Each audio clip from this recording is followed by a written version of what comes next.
Olá, boa noite. Boa noite, professor Maurício Nato Lopes, tudo bem? Tudo bem, Josué, boa noite. Bom, nós estamos fazendo aqui uma rodada de entrevistas com projetistas da área de ar-condicionado e que, para pensar um pouquinho sobre esse momento da Covid e depois após pandemia, né? Para ver o que vai acontecer com os projetos nesse momento. O professor Perfeito. Maurício Nato Lopes trabalhou aí 20 anos aí como projetista antes de se tornar professor do Instituto Federal de Santa Catarina, onde ele leciona projetos de climatização. Por isso que o convite para essa conversa, que a gente vai disponibilizar depois aí para os nossos alunos. A gente vai fazer em 2 blocos de 20 minutos, e para ficar mais fácil para compartilhar depois a informação. Professor Maurício, você pode se apresentar, dizer como é que você começou a trabalhar em projetos de climatização, e se você puder nos dizer como é que você vê o ar-condicionado nesse momento de pandemia. Você acha que a gente pode conviver com ar-condicionado ou a recomendação de desligar os equipamentos e deixar as portas e janelas abertas é a melhor saída nesse momento de pandemia? Perfeito. Primeiro, eu quero agradecer o convite aí para participar desse jogo de entrevistas que está sendo feito com pessoas da área de projetos, né? A minha iniciação nessa área de projetos, eu fiz engenharia mecânica. Dentro do curso de engenharia mecânica, eu comecei a, digamos assim, me familiarizar com a área de projetos de climatização em si, refrigeração, e dentro já do próprio curso de engenharia mecânica, já fui buscando estudar cada vez mais essa área, fazer as disciplinas optativas na época que davam fundamento a essa área. Então, logo eu me formei, aí eu já comecei a atuar efetivamente na área de projetos, né? Projetos de sistemas de climatização aqui na Grande Florianópolis, né? E aí trabalhei alguns anos nessa área, até o momento em que acabei me tornando professor, seu colega lá no Instituto Federal. Bem, como é que eu vejo essa questão do uso do ar-condicionado nesse tempo de Covid, né? A princípio é o seguinte, se a gente pensar na grande maioria dos ar-condicionados, tanto residenciais quanto comerciais, de pequeno e médio porte, né, a gente vai verificar que esse tipo de ar-condicionado usualmente utilizado é o equipamento split, né? E esse equipamento split, o equipamento em si, ele não tem renovação de ar nenhuma, então ele está sempre pegando o ar da sala, baixando sua temperatura e umidade e voltando a insuflar esse mesmo ar na sala, ou seja, é um circuito fechado, né? Então, para esse tipo de equipamento, realmente a melhor recomendação é não utilizar nesse momento, né? Então, abrir todas as portas, janelas, para facilitar a ventilação natural nos ambientes e não utilizar esse equipamento, porque ele, no momento que você fecha tudo e esse equipamento não tem renovação, aquele ar que está ali, que pode eventualmente ser contaminado, né, por alguém que tenha a doença, vai permanecer no ambiente sem nenhuma garantia de que esse vírus vai ser banido lá de dentro, né? Então, sim, para esses equipamentos que são bastante presentes nas instalações, que é o tipo split, essa é a melhor recomendação. Agora, se a gente partir já para um sistema central, vamos dizer, um shopping center, né? Então, o shopping center tem um sistema de renovação de ar, né? Aí, já a recomendação é para o outro extremo, né? Porque se você não ligar o sistema de ar-condicionado, essa renovação não vai existir.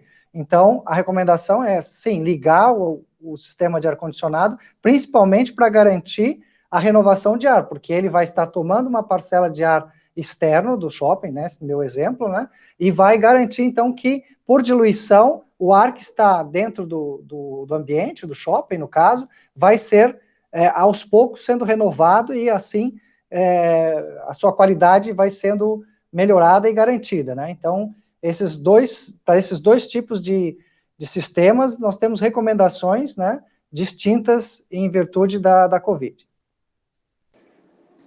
Professor Maurício, uma pergunta. Você acha assim que esses shoppings hoje, os shoppings ou instalações de médio porte, elas estão preparadas para a gente ter um aumento do ar de renovação? Porque a gente lendo aí as recomendações da Brava, da Agência Europeia e Americana de Ar-Condicionado, eles falam muito isso, né? Que nesse momento é importante aumentar a renovação de ar. E você acha que os sistemas conseguem fazer isso? E esse aumento da renovação torna o sistema mais seguro realmente? Geralmente o que acontece? O correto é que todo o sistema tivesse renovação de ar, né? Inclusive o residencial e o comercial de pequeno porte, né? Agora, pensando nesses que já possuem, que são os de médio, grande porte, como você citou, né?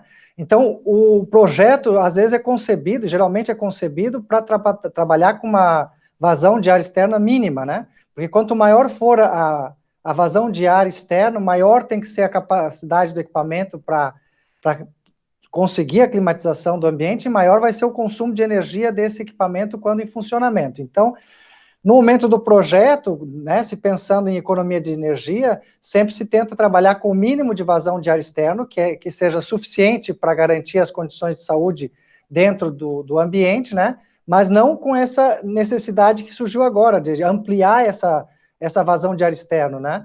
Então, se você me pergunta se as instalações estão preparadas, não foram concebidas para ter esse aumento de ar externo. Elas podem receber um certo aumento de ar externo? Sim. Então, existe um ventilador, né? Esse ventilador, você pode fazer uma troca, por exemplo, de um conjunto motor e correias e polias e correias, e conseguir uma vazão maior desse ventilador, né? Vamos dizer que ele tenha uma vazão X, você consiga 10, 20% de acréscimo de vazão, fazendo essa substituição de polia, correia e motor, se for necessário, né?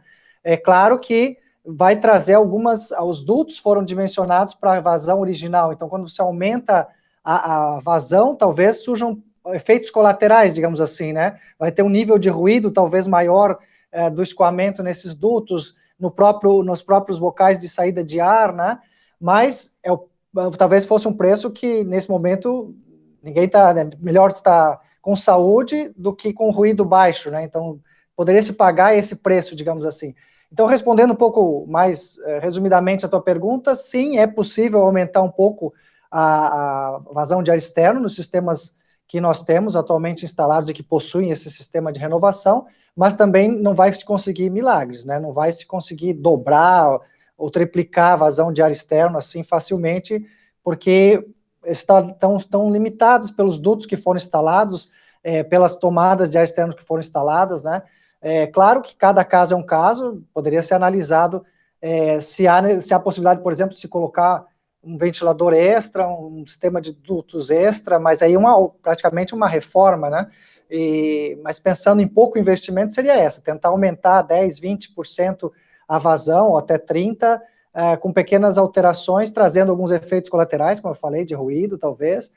Isso é possível, mas fora isso, na verdade, teríamos que pensar já em concepções, talvez, de projetos futuros, que venham a ter essa possibilidade de, sim, trabalhar com a vazão de ar externo mínima, determinada em norma, quando tudo estiver correndo bem, e em algum momento em que haja necessidade, como é o caso agora, de se trabalhar com uma vazão maior de ar externo, o sistema esteja preparado para isso. Mas uma pergunta, você viu aquele caso lá da China, daquele restaurante, né, que houve um estudo, uma pesquisa, eu sei que o estudo ainda não é conclusivo, né, que o ar-condicionado split, estava no andar do prédio, tinha várias mesas redondas, né, e tinha uma pessoa contaminada e ela contaminou outras 9 pessoas que estavam naquele fluxo do jato de ar ali. No entanto, eles não encontraram o vírus na bandeja e no filtro do ar-condicionado. Na outra epidemia da SARS, no passado, eles haviam encontrado. Você acha que o ar-condicionado ele pode propagar o vírus no ambiente se tiver uma pessoa espirrar ali dentro sem renovação? É possível isso? Nesse caso que você está citando aí, desse restaurante em que houve uma região que tinha uma pessoa contaminada e outras pessoas se contaminaram, né?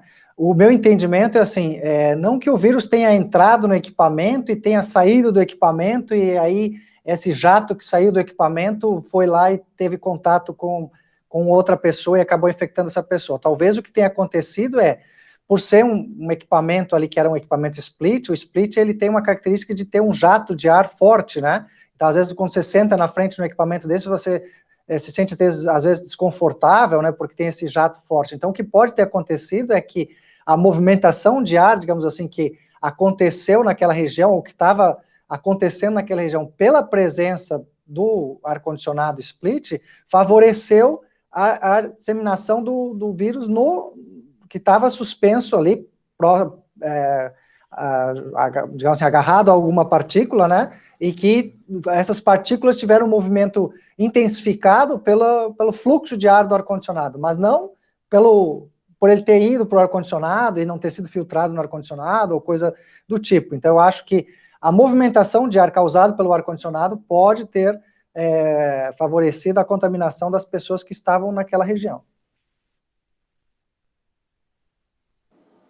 Ok, uma pergunta. Essa semana a gente estava conversando sobre, por exemplo, o uso de um recuperador de calor, né?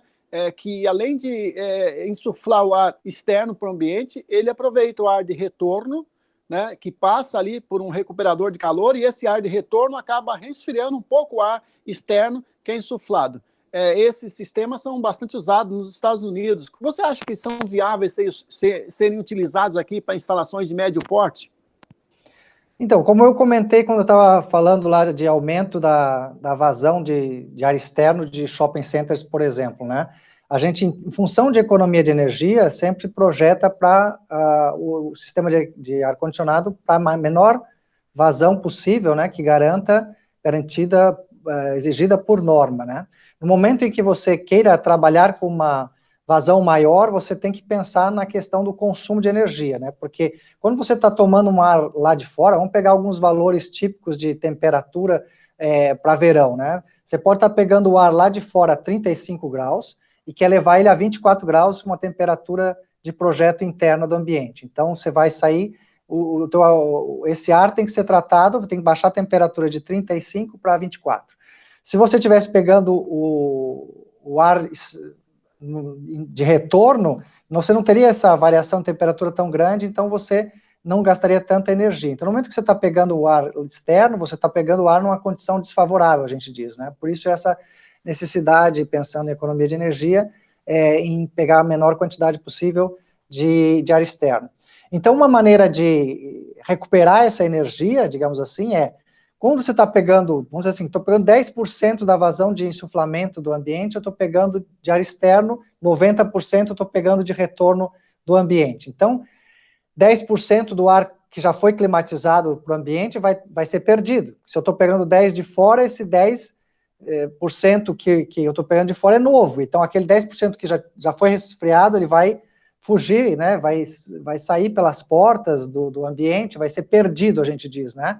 Então, você está pegando um ar a 35 e está perdendo um ar a 24 graus. Então, o que o recuperador de calor faz é o seguinte: você faz um ventilador de retorno, ou seja, você vai pegar esse ar que antes sairia pela porta, você vai garantir que ele volte para o local onde você também faz a tomada de ar externo, vai utilizar um equipamento, que é esse recuperador de calor, e você vai fazer com que esse ar frio, que antes seria perdido pela porta, passar por esse equipamento e fazer com que parte da energia seja transferida, então, desse ar que seria perdido e agora você está trazendo ali para o recuperador, para ele pré-resfriar o ar lá de fora. Então, simplesmente porque o ar que você está trazendo de volta para jogar fora está vindo a 24 graus e o que está entrando a 35, né? Então, você consegue baixar esse 35 para um valor de temperatura menor, né? E com isso, você sem gastar nenhuma energia. No recuperador de calor, você só faz a passagem do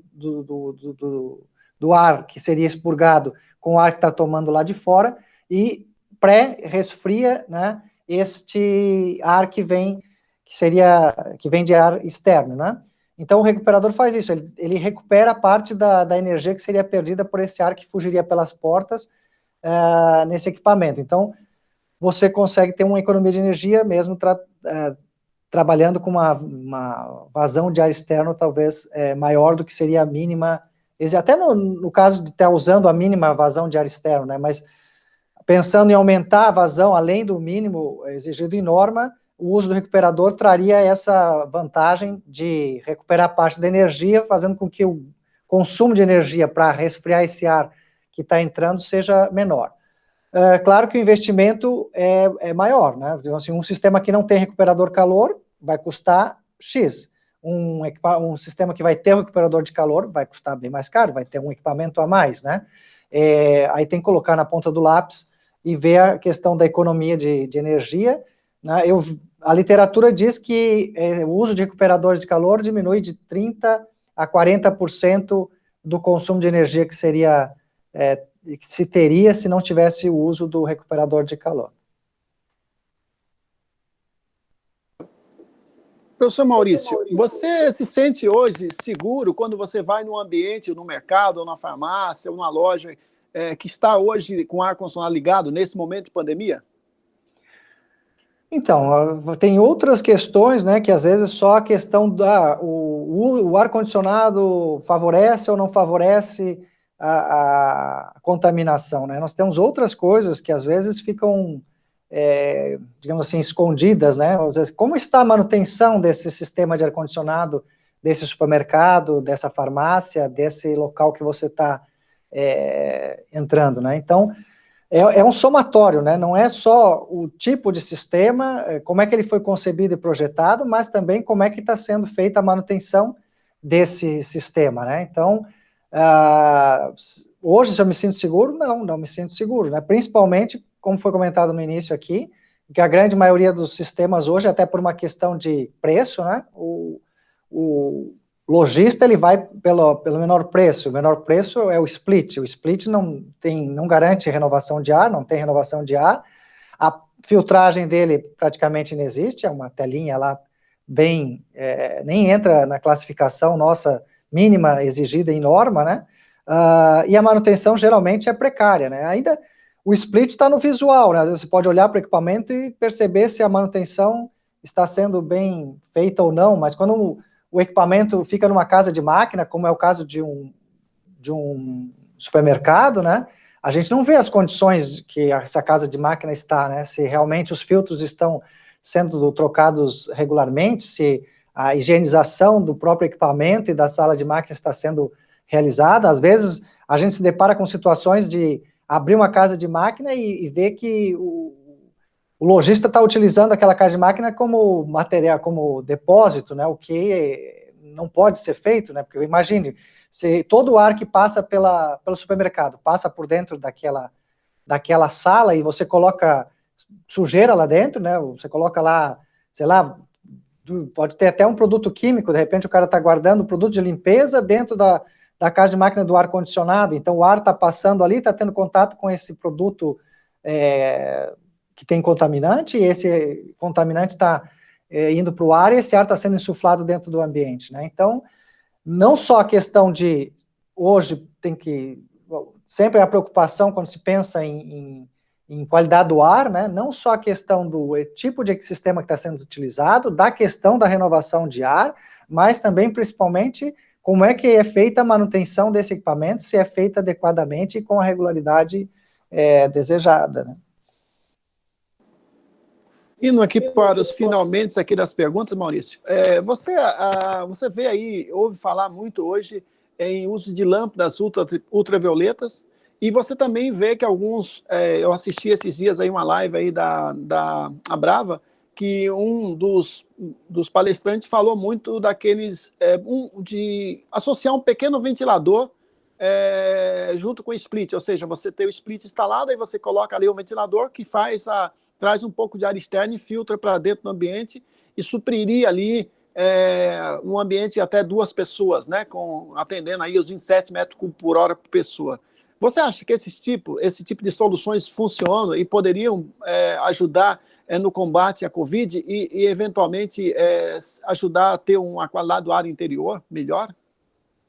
Com relação à lâmpada, eu acho que ela pode ser utilizada, mas ela tem que ser utilizada dentro de um sistema central, né? Você tem lá o equipamento e ela vai ser uma parte do processo do sistema de climatização, né? Assim como a gente tem a parte de filtragem, tem a parte de resfriamento e desumidificação, a ventilação, nós teríamos essa higienização do ar através do uso de lâmpada, né? Não dá para pensar, por exemplo, num equipamento, num sistema split, em que você queira utilizar a lâmpada, né? Então, primeiro porque ela não deve ficar exposta à pessoa, né? Então, você tem riscos ali de danificar a retina, se não me engano, ou seja, o corpo humano não é adequado receber essa radiação da lâmpada diretamente. Então, o uso adequado da lâmpada em sistemas de ar-condicionado é dentro de um equipamento, dentro de um sistema, dentro do duto, onde não tem radiação para nenhuma pessoa, para nenhum ocupante vai receber, só o ar que vai receber essa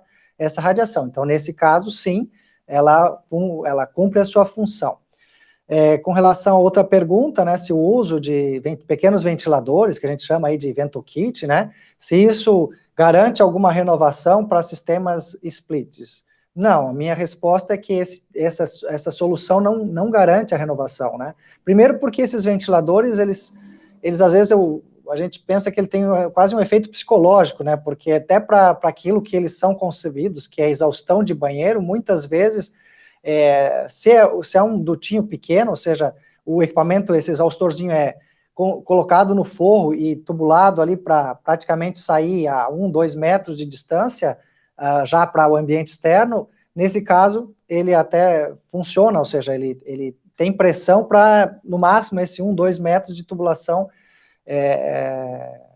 para fazer essa exaustão. Mas às vezes acontece, muitas vezes eu vejo, pego prédios, né, com 5, 6, 10 andares, a construtora faz uma prumada lá de tubo PVC e instala esse VentoKit aí dentro do banheiro e conecta nessa prumada de tubo de PVC, que tem às vezes, se o prédio tem 5 andares, 5, 15 metros de tubulação de PVC, não vai sair nada de ar lá de dentro. Na verdade, vai ficar o ventilador fazendo barulho dentro do banheiro lá, e aí dá esse efeito psicológico, eu liguei o exaustor do banheiro, mas na verdade ligou, mas ele está lá girando, mas esses ventiladores não têm pressão suficiente, né, não foram dimensionados para isso, para cumprir uma tubulação de 15 metros. Claro que existem alguns tipos de exaustores, né, estamos falando desse mais simples, né, o mais barato que hoje você compra nas lojas de material de construção. Claro que existem outros tipos de exaustores de banheiro que têm pressão maior e que são, então, projetados para trabalhar com tubulações maiores. Mas, se pensando nesse de comercial encontrado em loja de material de construção, ele é feito para 1 metro, 2 metros de tubulação. Então, da mesma forma, pensar que ele vai resolver a história do ar externo também está errado, porque, primeiro, você não sabe exatamente se ele vai garantir a vazão mínima que você quer, e depois, ele não tem filtragem nenhuma. Né? Então, quando a gente pensa em um sistema de renovação de ar, a gente tem que estar preocupado com a qualidade desse ar que vai ser lançado dentro do ambiente, porque a função de um sistema de renovação de ar é justamente garantir a qualidade fazendo a diluição, ou seja, eu consigo, lá dentro eu tenho um ambiente com contaminante, seja CO2, que é o principal que a gente tenta reduzir o nível de CO2, por isso que tem a renovação, por isso que ela é vinculada ao número de ocupantes. Se você vai colocar um ar lá dentro que tem não é limpo o suficiente, digamos assim, né, não tem um grau de filtragem adequado, você não vai diluir, né, você tem que colocar um ar mais puro para misturar com o ar que lá dentro está com a concentração de CO2, por exemplo, maior, né, ou com particulados, uma quantidade de particulados maiores, para garantir, então, a diluição, né. E da mesma forma, a gente tem sempre pensar em qual é a qualidade do ar externo que eu estou tomando, né, cada cidade tem um nível de poluição. Então, se eu estou fazendo um sistema de renovação de ar para São Paulo, né, eu vou ter que ter um sistema de filtragem para tratar esse ar que é mais poluído. Então, eu preciso de uma filtragem com um grau de filtragem maior, um nível de filtragem maior, para reter esse particulado que tem em maior concentração em cidades mais poluídas do que uma cidade como a nossa, Florianópolis, né? Nós, felizmente, temos uma poluição menor, né? Então, a filtragem aqui não é tão rigorosa, né? Não precisa ser um nível tão elevado, mas mesmo assim precisa da filtragem. Então, e esses sistemas de exaustor de banheiro, que a gente chama de VentoKit aí, ele não vem com filtragem, e se você colocar filtragem, aí mesmo é que ele não vai garantir vazão alguma, né? Porque se ele não tem pressão nem para vencer um tubo livre de 2 metros de comprimento, ele não vai ter pressão para garantir que o ar passe através de um filtro, que é um elemento que tem muito mais perda de carga, né? Dá muito mais dificuldade para o ar passar do que a tubulação. Minhas duas últimas perguntas, Maurício, para finalizar. A primeira é se você acredita que haverá realmente alguma mudança na legislação, nas normas brasileiras, normas técnicas, após a pandemia. Porque os cientistas, os pesquisadores falam, né, que essa é uma pandemia, mas pode acontecer algo semelhante nos próximos anos, como vem se intensificando desde 2009, né? Então, você acha que haverá mudança na legislação, nas exigências? Por exemplo, poderemos ter uma proibição do uso do split numa clínica, no consultório odontológico, por exemplo, que são lugares onde gera muito spray, e aí acaba prejudicando com o ar com aerossóis. E a última pergunta a gente está numa situação hoje de isolamento e as aulas estão suspensas. Algumas faculdades já anunciaram que não voltarão com aulas esse ano. Você acha que é seguro colocar as crianças em salas de aulas enquanto a gente não tiver uma vacina e a solução para esse problema? Tá, com relação à questão de normas, né, e exigências que podem surgir a partir dessa pandemia, né, claro, acredito que vai se ter estudos, né, em cima desse assunto, e esses estudos vão gerar discussões a respeito, e pode acontecer de isso evoluir para algumas alterações nas normas. Infelizmente, o Brasil sempre fica atrasado com isso, ele demora, espera outros países definirem essas alterações, para depois de alguns anos introduzir aqui as mesmas alterações, né? Talvez fosse mais eficiente nesse momento era usar as próprias normas existentes, né, e tentar fazer com que elas fossem mais aplicadas, né? Por exemplo, esses sistemas que a gente diz que o pessoal usa split e não usa renovação, né?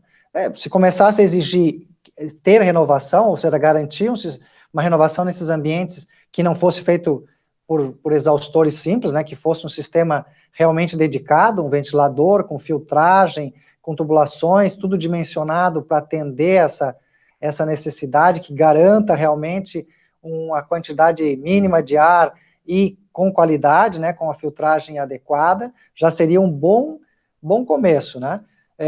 Então, eu vejo que, sim, vai surgir essas alterações de normas, mas acho que no Brasil elas vão demorar mais, eu acho que isso vai surgir primeiro lá fora, depois, com a intensificação do uso lá fora, essa alteração vem para cá. Espero, na verdade, que aqui a gente se preocupe em aplicar aquilo que já existe, né? Então, isso já seria um bom começo. Da parte de clínicas que você comentou, né? Proibição de splits em clínicas e situações odontológicas, de consultórios odontológicos. Hoje existe uma norma brasileira que fala especificamente de instalações para a área hospitalar. Talvez fosse interessante definir exatamente quem é que deve se enquadrar nesse tipo de norma, né? Então, simplesmente a gente chegasse à decisão de que, olha, não, esse tipo de clínica, consultório, etc., tem que se adequar a essa norma que hoje a gente utiliza mais para hospitais, já seria uma evolução, né? Às vezes eu vejo algumas dificuldades, né, principalmente nessa área comercial de médio e pequeno porte, né, pensando em edifícios comerciais, né, principalmente na nossa realidade aqui da nossa região, os prédios comerciais em Florianópolis, eles têm uma limitação de altura. E aí, o que as construtoras fazem, né? Elas tentam fazer o máximo de andares dentro daquela limitação de altura da legislação do município. E aí, o que acontece? Elas fazem pé direito, né? A altura do pavimento, o mínimo possível, que é 2,60.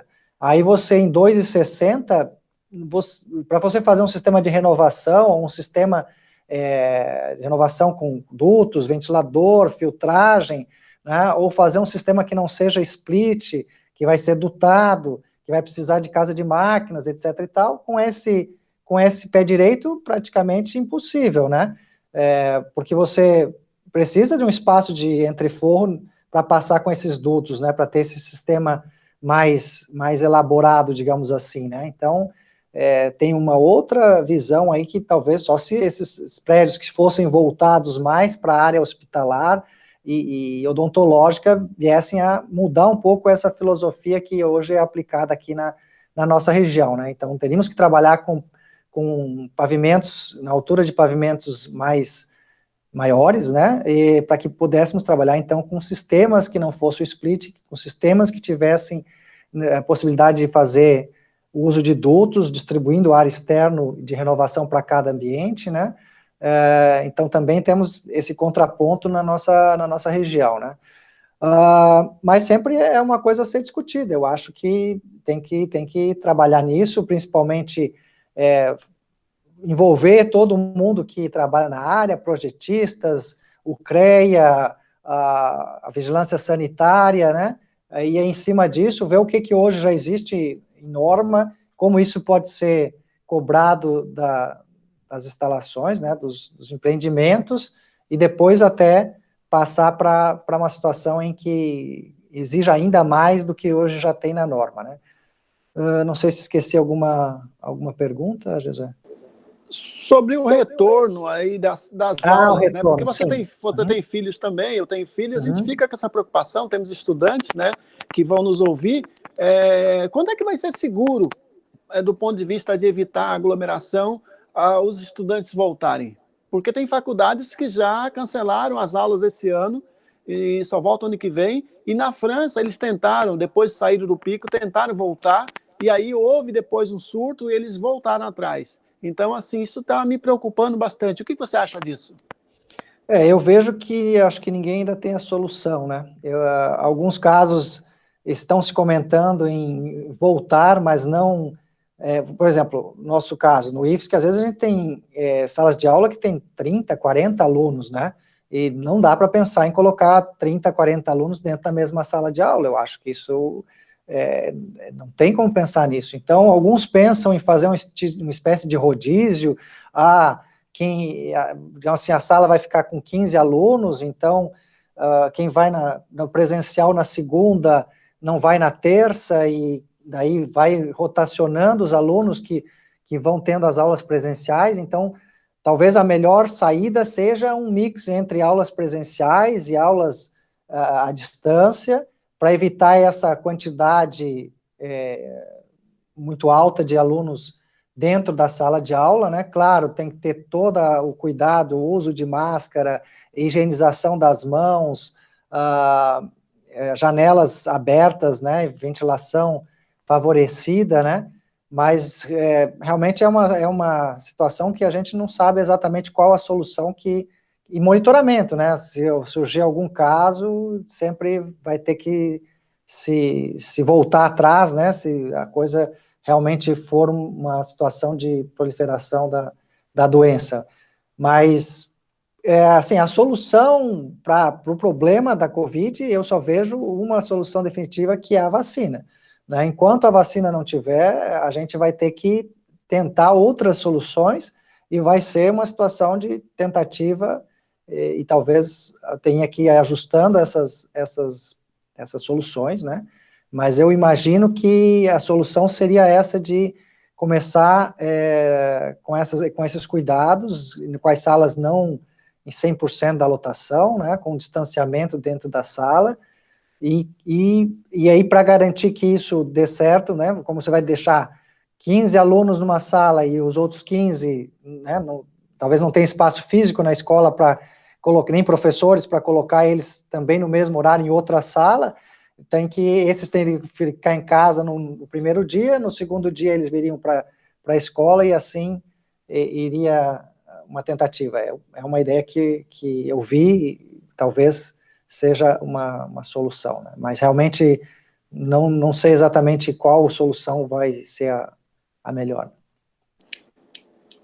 Para finalizar, no começo do ano, você estava fazendo licença de capacitação na Itália, né? Você chegou a perceber a gravidade lá na sua região que você estava? Na verdade, não. Uma situação assim, eu estava fazendo capacitação e alguns colegas meus eram da China, né? Então, quando houve o problema na China, a gente teve conhecimento e, digamos assim, vivenciava o dia a dia deles, porque os familiares deles passavam informações para esses colegas e esses colegas compartilhavam com a gente, né? Então, inclusive, eu tinha um colega que ele era da cidade de Wuhan, né? Então, e os pais eram médicos. Então, nós tínhamos, digamos assim, uma informação do foco da epidemia mesmo, né? Então, as informações que a gente tinha realmente nos davam essa realidade de que era uma doença grave, com essa situação de contaminação exagerada, né, ou facilitada, digamos assim, e que ele estava muito apreensivo, porque os pais trabalhavam na frente dos hospitais, né, na área, digamos assim, de maior risco, e todo dia que a gente se encontrava, perguntava como é que as coisas estavam, né, então, nesse aspecto, a gente soube da situação, mas nunca imaginávamos que aquilo viesse a sair da China, né. Na Itália, que também aconteceu antes do Brasil, o epicentro ali, né, se tornou epicentro em certo momento. Enquanto eu estava lá, existiam simplesmente 3 pessoas que tinham dado positivo para o coronavírus e estavam hospitalizados em Roma, né, e ficaram várias semanas que só tinham esses 3 casos, pelo menos noticiados, né, e aí começou aquela preocupação de que, olha, a coisa realmente vai começar a sair da China, né, mas a sensação, estando na Itália, era de que estava sob controle, porque a Itália também foi um dos primeiros países a começar a monitorar a temperatura nos aeroportos, né, até eu estando lá, a gente assistia a TV e via, às vezes, críticas que o governo italiano estava exagerando nos controles, porque não precisava de tudo aquilo, né, e pelo contrário, aquilo ali depois se tornou padrão para todos os outros países, né, então eles fizeram um controle desde o início da pandemia nos aeroportos, etc., mas eles tiveram um foco em Bergamo que não foi identificado o começo. Eles começaram a tratar os pacientes como se fosse uma pneumonia normal, porque estávamos no inverno lá, então aquela cidade começou a tratar e não se deu conta de que os casos estavam aumentando. Quando se deu conta de que os casos estavam sendo acima de um caso de pneumonia normais de um inverno, aí sim se descobriu que era o coronavírus, e aí sim deu aquele surto, né, grande na Itália, mas eu já não estava mais lá, né, eu saí de lá no final de fevereiro, e logo depois que foi descoberto que realmente já existia uma situação grave lá que era desconhecida, que era essa cidade que teve esses casos, né, e daí que todo o norte da Itália que depois acabou tendo uma incidência grande de casos de coronavírus. Né? Mas enquanto eu estava lá, a sensação é de que realmente existia algo acontecendo grave na China, né? Mas que a China estava tentando controlar e estava, digamos assim, sendo eficiente nisso, e que na Itália tinha 3 casos, que inclusive eram chineses, 2 eram chineses, um não era, mas que foram rapidamente identificados e isolados num hospital em Roma. E depois que eu voltei, é que realmente estourou a situação lá na Itália, né? Obrigado, Maurício. Obrigado aí por ouvi-lo. Veja que a gente já passou aí de 40 minutos aí de entrevista e acabamos encerrando por aqui, e agradecendo aí a sua paciência e a sua disposição de compartilhar esse conhecimento aí com os estudantes nesse momento aí de pandemia. A gente vai disponibilizar essa apresentação para os estudantes, né, dos nossos cursos, e eu tenho certeza que será de grande proveito para eles aprenderem um pouquinho mais com essas suas informações. Na verdade, muitas vezes a gente, no IFSC, a gente apresenta sempre o básico do projeto, né? E a gente não faz uma análise mais aprofundada, exatamente pela falta de tempo e porque não é realmente o foco dos cursos nossos, que são mais fundamentais, né? Que são cursos integrados subsequentes. mas essas questões que você aponta são questões que são realmente de projeto mesmo, na prática, de médio e grande porte, que realmente a gente vai ter aí algumas mudanças no cenário. Muito obrigado aí, e fique em paz, aí fique bem, e agradecemos aí a sua disposição. Queres comentar mais alguma coisa? Finalizamos. Não, eu quero agradecer também a oportunidade. Eu acho que essa ideia de a gente bater esse papo aqui, deixar gravado e depois disponibilizar para os alunos é excelente. Acho que a gente pode até depois evoluir isso no IFSC aí para fazer algum tipo de mesa redonda com mais frequência, para que a gente pegue um tema e acabe trazendo e gravando isso, deixando depois disponível para os alunos. Parabéns pela iniciativa. E estamos sempre à disposição, e fique com Deus aí também. Obrigado, Maurício. Valeu, boa noite. Um abraço, tchau, tchau.